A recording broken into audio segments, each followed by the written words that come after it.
ദൈവനാമത്തിന് മഹത്വമുണ്ടായിരിക്കട്ടെ. ഞാൻ ഇന്നിവിടെ അവതരിപ്പിക്കാൻ പോകുന്നത് ബൈബിൾ ന്യൂസ് റീഡിംഗ് ആണ്. നിങ്ങൾ എല്ലാവരെയും ഈ ബൈബിൾ ന്യൂസ് റീഡിംഗിലേക്ക് ഞാൻ സ്വാഗതം ചെയ്യുന്നു. പ്രത്യേകാൽ ഇങ്ങനെ ഒരു അവസരം എനിക്ക് ഒരുക്കി തന്ന പെന്തക്കോസ്റ്റ് ഡിവൈൻ മീഡിയയോടുള്ള നന്ദിയെ അറിയിക്കുന്നു. ബൈബിൾ ന്യൂസ് റീഡിംഗിലേക്ക് സ്വാഗതം. വാർത്തകൾ വായിക്കുന്നത് കർത്താവിൽ പ്രിയ സഹോദരി നിസിമോൾ ജോർജ്. പ്രശസ്ത ഗായകനും സംഗീത സംവിധായകനുമായ ആസഫ് അന്തരിച്ചു. സംസ്കാരം ചൊവ്വാഴ്ച. ദാവീദ് ഗവൺമെന്റിനെതിരെ അട്ടിമറി ശ്രമം. യോസഫ് തിരോധാനം പുതിയ വഴിത്തിരിവിലേക്ക്. അന്വേഷണം CBIക്ക് കൈമാറി. പ്രമുഖ കർഷകനും വ്യാപാരിയുമായ ബോവസ് വിവാഹിതനായി. മെതുശലേഹിന് ഗിന്നസ് ബുക്കിൽ സ്ഥാനം. സ്വർഗീയ യൂണിവേഴ്സിറ്റി പരീക്ഷാഫലം പ്രസിദ്ധീകരിച്ചു. അപ്പോസ്തലനായ പൗലോസിന് അവാർഡും പ്രശംസാപത്രവും ലഭിച്ചു.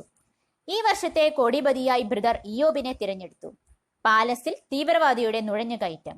3-ാം നിലയിൽ നിന്നും താഴെ വീണ യൂത്തിക്കോസ് അത്ഭുതകരമായി രക്ഷപ്പെട്ടു. വാർത്തകൾ വിശദമായി. പ്രശസ്ത ഗായകനും സംഗീത സംവിധായകനുമായ ആസഫ് അന്തരിച്ചു.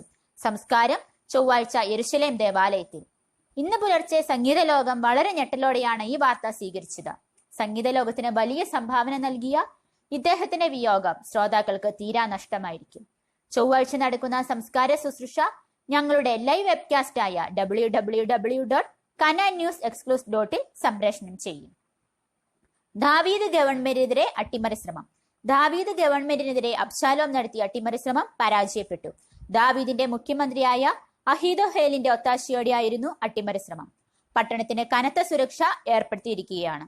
അതിശക്തമായ യെരിഹോ മതിൽ തകർത്ത ഹല്ലേലൂയ സ്തോത്രം എന്നീ ദീർഘദൂര മിസൈലുകൾ ലോകത്താകമാനം വിന്യസിപ്പിക്കണമെന്ന് ആർച്ച്ബിഷപ്പ് യോശുവ അറിയിച്ചു. ദൈവരാജ്യത്തിനെതിരായി സാത്താൻ തന്റെ കോട്ട ഉയർത്തുന്നു എന്ന് കണ്ടതിനെ തുടർന്നാണ് ഈ പ്രഖ്യാപനം. നിനവയിലേക്ക് പോകാൻ അനുമതി ലഭിച്ച മിഷണറിയായ യോന തർശീഷ് കപ്പലിൽ കയറിയതിന് സമുദ്രം സൂചനാ പണിമുടുക്ക് നടത്തി. എന്നാൽ ദൈവം തക്ക സമയത്ത് ലൈഫ് ഗാർഡായി മത്സ്യത്തെ അയച്ചതിനാൽ മിഷണറി രക്ഷപ്പെട്ടു. നിങ്ങൾ കേൾക്കുന്നത് വേദപുസ്തക വാർത്തകൾ. കണക്കില്ലാത്ത വരുമാനത്തിലൂടെ സ്വത്ത് സമ്പാദിച്ചതിനെ തുടർന്ന് മഹാനായ ധനവാൻ മഹാദുഃഖത്തിലായിരിക്കുന്നു. തന്റെ ആത്മാവിന്റെ വീണ്ടെടുപ്പ് ധനത്തിലൂടെ നേടുവാൻ കഴിയുകയില്ല എന്നറിഞ്ഞതാണ് ദുഃഖത്തിന് കാരണം. ഏറ്റവും കൂടുതൽ ലേഖനം തയ്യാറാക്കിയതിനുള്ള അവാർഡും പ്രശംസാപത്രവും അപ്പോസ്തലനായ പൗലോസിന് ലഭിച്ചു. ഏകദേശം 14ഓളം ലേഖനങ്ങളും ഇദ്ദേഹം രചിച്ചിട്ടുണ്ട്. പ്രമുഖ കപ്പൽ നിർമ്മാണശാലയുടെ ഗോഫർ മരക്കപ്പൽ നിർമ്മാണം പൂർത്തിയായി. നീതിമാൻ, നിഷ്കളങ്കൻ എന്നീ മേഖലകളിൽ അഗ്രഗണ്യനായ നോഹയാണ് കപ്പലിന്റെ നിർമ്മാണത്തിന് മേൽനോട്ടം വഹിച്ചിരിക്കുന്നത്. അഹശ്വേരോശ് രാജാവിന്റെ വിശ്വസ്ത സേവകനായ മൊർദെഖായി ഹാമാന്റെ വധശ്രമത്തിൽ നിന്നും അത്ഭുതകരമായി രക്ഷപ്പെട്ടു. ഇദ്ദേഹം പൂർണ്ണ ആരോഗ്യവാൻ ആണെന്ന് അദ്ദേഹത്തെ സന്ദർശിച്ച ഞങ്ങളുടെ ലേഖകൻ വെളിപ്പെടുത്തി. കുപ്രസിദ്ധ കൊലക്കേസ് പ്രതിയായ കയ്യീൻ നോ ദേശത്തുണ്ടെന്ന വിവരം ലഭിച്ചതിനെ തുടർന്ന് അന്വേഷണ സംഘം അങ്ങോട്ടേക്ക് യാത്ര തിരിച്ചു. അത്ഭുതകരമായി ഒരു പേര് കൂടി ഗിന്നസ് ബുക്കിൽ സ്ഥാനം പിടിച്ചു. ഏറ്റവും കൂടുതൽ വർഷം ജീവിച്ചിരുന്ന മെതുശലേഹാണ് ഈ ഭാഗ്യവാൻ. വയസ്സ് 969. പ്രമുഖ കർഷകനും വ്യാപാരിയുമായ ബോവസ് വിവാഹിതനായി. ബത്ലഹേമിലെ കുടുംബക്കാരനും പ്രമുഖ കർഷകനും വ്യാപാരിയുമായ ബോവസ് വിവാഹിതനായി. മോവാബ് സ്വദേശിയായ രൂത്താണ് വധു. 10 വർഷങ്ങൾക്ക് മുമ്പ് മോവാബിലേക്ക് താമസത്തിന് പോയ എലിമലേക്കിന്റെ മകൻ കില്യോൻ രൂത്തിനെ വിവാഹം ചെയ്തിരുന്നു. എങ്കിലും അധികകാലം ഒരുമിച്ച് കഴിയാൻ പറ്റാതെ ഇദ്ദേഹം മരണത്തിന് കീഴടങ്ങുകയായിരുന്നു. എന്നാൽ തന്റെ സ്വന്തം ദേശത്തു നിന്നും ബത്ലഹേമിലേക്ക് അവർ വന്നത് നാട്ടിൽ വാർത്തയായിരുന്നു.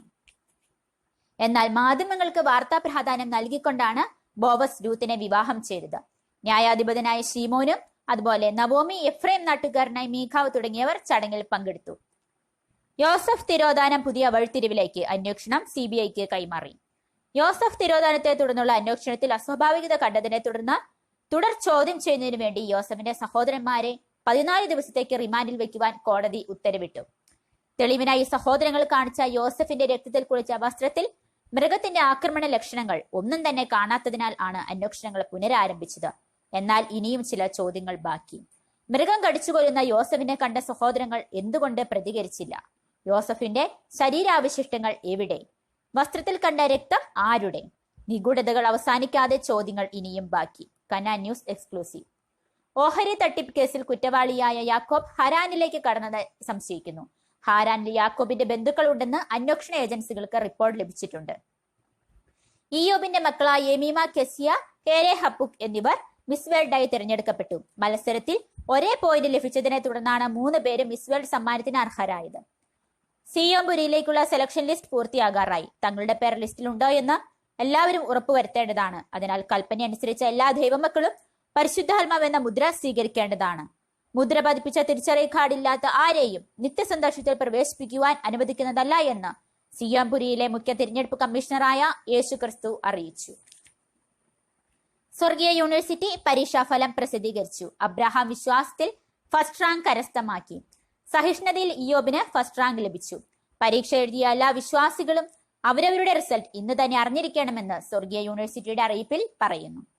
നമ്മുടെ മഹാദേവത്തിന്റെ പെട്ടകത്തിന്റെ മുമ്പിൽ ഡ്യൂപ്ലിക്കേറ്റ് ദേവനായ ദാഗോൻ ആദ്യം കവിണ്ണു വീണതായും തുടർന്ന് മറഞ്ഞു വീണതായും ദൃക്സാക്ഷികൾ അറിയിച്ചു.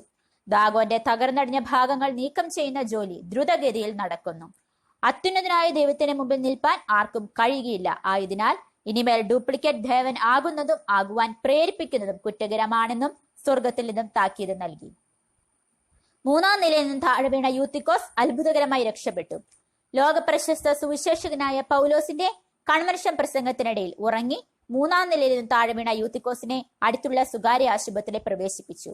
യൂത്തിക്കോസിനെ ആശുപത്രിയിൽ കൊണ്ടുവന്നപ്പോൾ തന്നെ മരിച്ചിരുന്നു എന്ന് ആശുപത്രി അധികൃതർ വ്യക്തമാക്കി.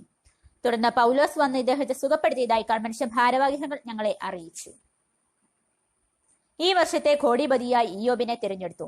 ഇയ്യോബിനെ ഈ വർഷത്തെ കോടിപതി 1-ാമനായി തിരഞ്ഞെടുത്തു. ഈ വർഷത്തെ സാമ്പത്തിക മാന്ദ്യം മൂലം കനത്ത നഷ്ടങ്ങൾ ഉണ്ടായെങ്കിലും ദൈവം തന്നെ അനുഗ്രഹിച്ച് തന്റെ സമ്പത്ത് ഇരട്ടിയായി നൽകിയെന്നാണ് ഇയ്യോബ് മാധ്യമങ്ങളോട് രേഖപ്പെടുത്തിയത്. കാലാവസ്ഥ. ലോക സമുദ്രത്തിൽ മനുഷ്യരെ പിടിക്കുന്നവർക്ക് പതിവ് പോലെ പ്രതികൂല കാലാവസ്ഥയായിരിക്കും. ഈശാനമൂലം അടിക്കുവാൻ സാധ്യതയുള്ളതിനാൽ പടകിൽ യാത്ര ചെയ്യുന്നവർ ജാഗരൂകരായിരിക്കണം. കാലാവസ്ഥയെ ഗണ്യമായ മാറ്റം പ്രതീക്ഷിക്കുന്നില്ല. സ്പോർട്സ്. ട്രാക്ക് മാറി ഓടിയുന്ന ജൂനിയർ പാസ്റ്ററായ ഗേഹസിക്ക് കുഷ്ഠരോഗം പിടിച്ചു. ഇതോടെ വാർത്താ ബുള്ളറ്റിൻ അവസാനിച്ചു. നന്ദി, നമസ്കാരം.